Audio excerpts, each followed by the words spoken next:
네, 거영진 의원입니다.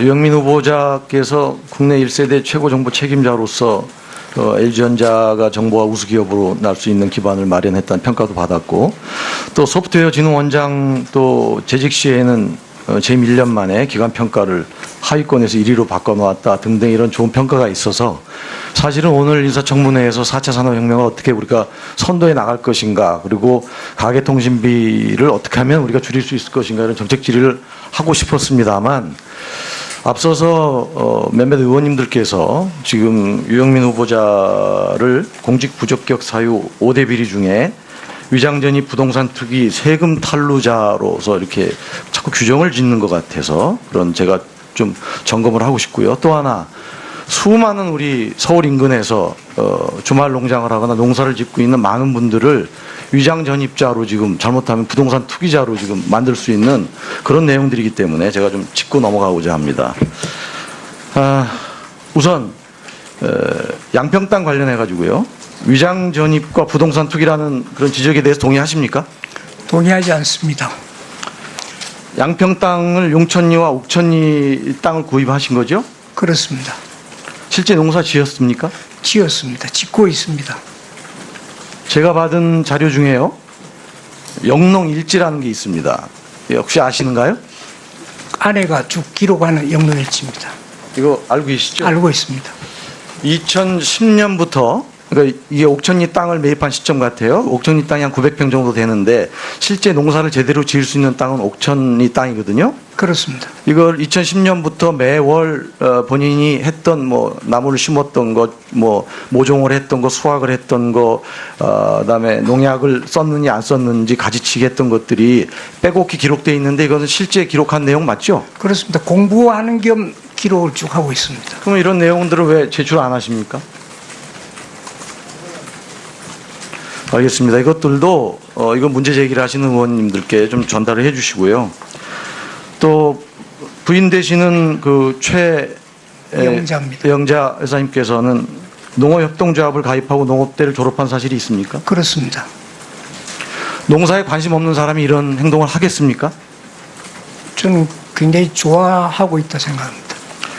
아까 그 양평까지 가는 하이패스 기록을 내라는 아마 자료 제출 요구가 있었는데 거기 가는 루트가 어떻게 됩니까? 고속도로 이용합니까? 안 합니까? 국도를 이용합니다. 올림픽대로를 해서 팔당대교는 하이패스 기록이 있을 리가 없죠. 없습니다. 예? 양평 가는 하이패스 기록은 거의 없습니다. 그 땅이 투기할 만한 땅입니까? 만일에 100번 양보해서 보통 위장 전입이라 하면 농지를 쉽게 얘기하면 농사를 지을 의도가 없으면서 전입을 시켜놓고 거기서 땅의 가치 상승을 노리는 게 위장 전입 아닌가요? 저는 그렇게 이해합니다만은 제가 그런 지적들이 있어서 좀 근처에 그 토지 거래에 정통한 사람들에게 물어봤는데요. 그 땅을 위장 전입해서 투기의 대상으로 쓰기에는 전혀 맞지 않는 땅이다. 용천리, 옥천리 땅은 가보시면 압니다. 그것을 투기로 몰아가는 것은 그 실제 상황을, 현실을 전혀 모르고 하는 주장이다. 이렇게 저는 말씀을 드리고 싶고요. 아까 우리 민경우 의원님 화면에서 최영자 여사께서 그 녹취한 거를 지금 방영을 하셨는데 녹음에 동의를 한 내용입니까? 저는 녹취 내용도 오늘 처음 들었고 그런 이야기 나눈 것도 제가 듣지 못해서 전혀 몰랐던 처음 일입니까? 봤습니다. 네.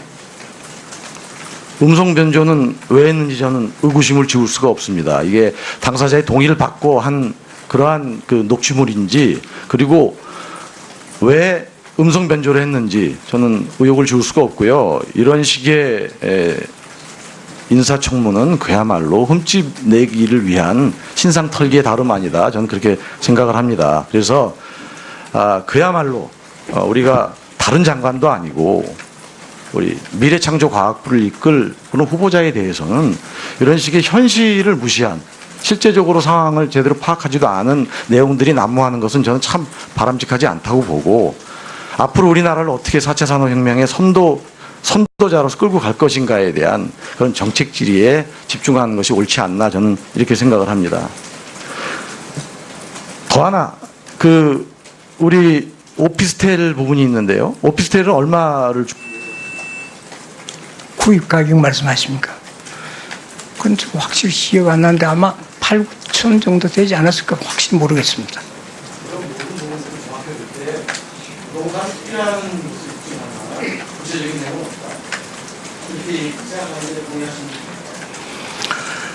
저 이력에 보면은 땅을 사고 팔고 집을 사고 팔고 해서 이득을 취한 것은 없습니다. 다만 집을 팔고 바꾸고 하는 기록은 있습니다. 예, 고영진 의원님 수고하셨습니다. 예, 다음은 존경하는 김경진 의원님 질의 주시기 바랍니다. 김경진 의원입니다. 축하드립니다. 감사합니다. 그러면 하나만 더 계속해서 여쭤보겠습니다. 혹시 지금 그러니까 아까 말씀하신 내용은 사모님이 지금 양평에 주 2, 3회 정도 가신다는 거 아닙니까? 그렇습니다. 그러면 사모님 핸드폰 통신사 어디 쓰십니까? KT로 알고 있습니다. KT. 네. 그러면 오후에라도 사모님이 지금이라도 조금 이제 점심시간에 연락을 하시면 사모님 직접 가시면 KT 뭐 이렇게 가면 기지국 위치, 통화 기지국 위치가 나오는 통화내역조에 10개월이나 1년치 뽑을 수 있거든요.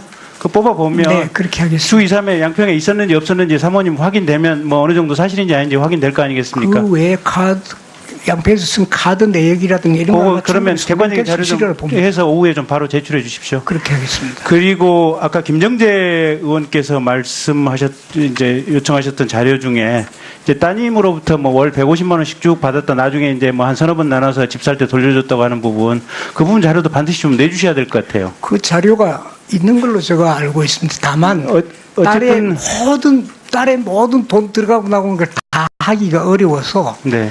저 통장으로 매월 150씩 한 10여 년간 온 자료는 다 정리되어 있는 걸로 제가 그러니까 알고 있습니다. 위원들에게는 기본적으로 도달이 안 되는 것 그러겠습니다. 같습니다. 좀 확인해 주시고요. 아까 주혜선 의원님 말씀하신 따님 취업과 관련된 자료도 좀 내주셔야 될 것 같고요. 어쨌든 자료를 안 내면 저희 의원들 입장에서는 또 저희 특히 국민의당 입장에서는 이분이 문제가 있기 때문에 자료를 안 낸다라고 저희는 의제나 추정을 할 수밖에 없습니다. 그래서 그런 불이익을 안 입으시려면 자료를 적극적으로 내주셨으면 합니다.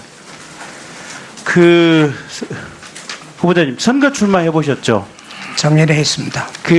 동네 골목에 조그만 가게들 많이 가보셨죠? 예, 그렇습니다. 힘든 상황들 많이 보셨죠? 그렇습니다. 화면 한번 띄울 수 있을까요? 이제 화면 한번 봐주시죠. 저게 지금 최근에 이제 중국집이라든지 뭐 여러 군데 음식점 배달 앱 관련된 지금 수수료 현황에 대한 문제들입니다. 근데 저게 수수료가 없는 데도 있고 아주 심한 데는 뭐 12%까지 가는 이런 지금 상황들이거든요. 근데 저 앱을 이용한 중개 수수료, 그 다음에 신용카드 수수료, 그 다음에 가맹점 수수료, 또 당연히 이제 이 점포를 임차했으면 임차료, 사실은 소상공인들 입장에서는 죽을 맛 아니겠습니까? 그렇죠. 네, 선거 출마해보셨으면 그 소상공인들의 충분히 이해합니다. 뼈저린 마음을 이해하시는 거죠. 예. 그렇다면 이 배달 앱 자체를 지금 국가에서 만들어서 잘 운영될 수 있도록 제공해야겠다 이런 생각은 안 해보셨습니까? 시장의 경쟁 관계를 해치지 않는 범위 내에서 국민들에게 소상공인들이 저렇게 피해가 있다 그러면 충분히 고려할 만하다고 저는 생각합니다. 근데 저게 지금 그러니까 뭐랄까 우리가 도와줘야 되고 벤처를 육성해야 된다 이런 관점에서 저 앱 개발자들에 대한 관점에서 보면 그렇게 이해할 수 있지만 약자. 저 앱을 이용할 수밖에 없는 소상공인들의 입장에서는 돈이 지나치게 많은 비용이 지금 이렇게 약탈적으로 지급할 수밖에 없는 이런 상황들 아니겠습니까? 그러면 국가에서 예산을 쓸 수 있는 거 아닙니까? 동의합니다. 가령 작년에 그러니까 2015년대 보면 미래부에서 우영 메디칼이라고 하는 업체에다가 81억을 지금 지불하기로 이렇게 결정을 했습니다. 근데 그게 뭐냐면 외부 조종 캡슐 내시경 개발에 이 81억 원의 국가 예산을 지금 투입을 한 겁니다. 그러니까 저 배달 앱 같은 경우는 대한민국의 수없이 많은 소상공인들의 경제적 이해관계에 걸려있는 문제인데 저기에 80억, 100억을 못 쏟을 이유가 있다고 생각하십니까? 국가 자원 배분은 우선순위에 따라서 가야 된다고 생각할 때 충분히 의원님께서 말씀하신 데 동의를 합니다. 그러니까 지금 모든 사람이 스마트폰 없이 못 살고 모든 사람이 인터넷 통신 없이 못 살고 사실은 전자상거래가 작년에 지금 65조 원의 대한민국 안에서 이르렀다는 거 아니겠습니까? 그러면 모든 상거래가 이제는 전자화되고 있고 특히 스마트폰화되고 있는데 저 스마트폰 거래 플랫폼 자체가 이제는 SOC다. 우리가 부두나 항만이나 기차역처럼 국가가 만들어서 제공해야 되는 SOC다. 이렇게 근본적인 관점 변화가 필요하다고 생각하시는데 장관 후보자께서는 어떻게 생각하십니까?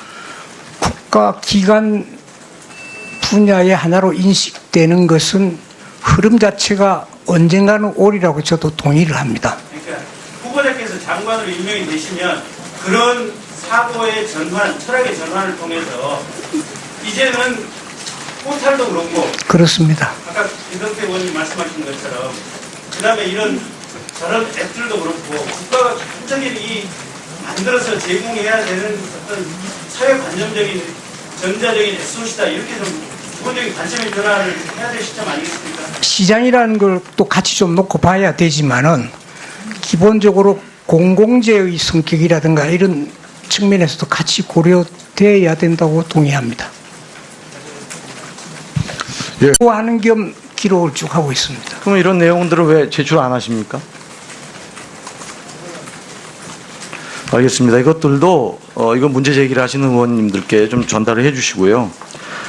또 부인되시는 그 영자입니다. 영자 여사님께서는 농어협동조합을 가입하고 농업대를 졸업한 사실이 있습니까? 그렇습니다. 농사에 관심 없는 사람이 이런 행동을 하겠습니까? 저는 굉장히 좋아하고 있다 생각합니다. 아까 그 양평까지 가는 하이패스 기록을 내라는 아마 자료 제출 요구가 있었는데 거기 가는 루트가 어떻게 됩니까? 고속도로 이용합니까? 안 합니까? 네, 거영진 의원입니다. 유영민 후보자께서 국내 1세대 최고 정보 책임자로서 LG전자가 정보화 우수기업으로 날 수 있는 기반을 마련했다는 평가도 받았고 또 소프트웨어 진흥원장 또 재직 시에는 재임 1년 만에 기간평가를 하위권에서 1위로 바꿔놓았다 등등 이런 좋은 평가가 있어서 사실은 오늘 인사청문회에서 4차 산업혁명을 어떻게 우리가 선도해 나갈 것인가 그리고 가계통신비를 어떻게 하면 우리가 줄일 수 있을 것인가 이런 정책 질의를 하고 싶었습니다만 앞서서 몇몇 의원님들께서 지금 유영민 후보자를 공직 부적격 사유 5대 비리 줍니까? 지었습니다. 짓고 있습니다. 제가 받은 자료 중에요. 영농일지라는 게 있습니다. 혹시 아시는가요? 아내가 쭉 기록하는 영농일지입니다. 이거 알고 계시죠? 알고 있습니다. 2010년부터 그러니까 이게 옥천리 땅을 매입한 시점 같아요. 옥천리 땅이 한 900평 정도 되는데 실제 농사를 제대로 지을 수 있는 땅은 옥천리 땅이거든요. 그렇습니다. 이걸 2010년부터 매월 본인이 했던 뭐 나무를 심었던 것, 뭐 모종을 했던 것, 수확을 했던 것, 그다음에 농약을 썼는지 안 썼는지 가지치기 했던 것들이 빼곡히 기록돼 있는데 이것은 실제 기록한 내용 맞죠? 그렇습니다. 공부 예. 위장전입 부동산 투기 세금 탈루자로서 이렇게 자꾸 규정을 짓는 것 같아서 그런 제가 좀 점검을 하고 싶고요. 또 하나 수많은 우리 서울 인근에서 주말 농장을 하거나 농사를 짓고 있는 많은 분들을 위장 전입자로 지금 잘못하면 부동산 투기자로 지금 만들 수 있는 그런 내용들이기 때문에 제가 좀 짚고 넘어가고자 합니다. 우선 양평 땅 관련해 가지고요. 위장 전입과 부동산 투기라는 그런 지적에 대해서 동의하십니까? 동의하지 않습니다. 양평 땅을 용천리와 옥천리 땅을 구입하신 거죠? 그렇습니다.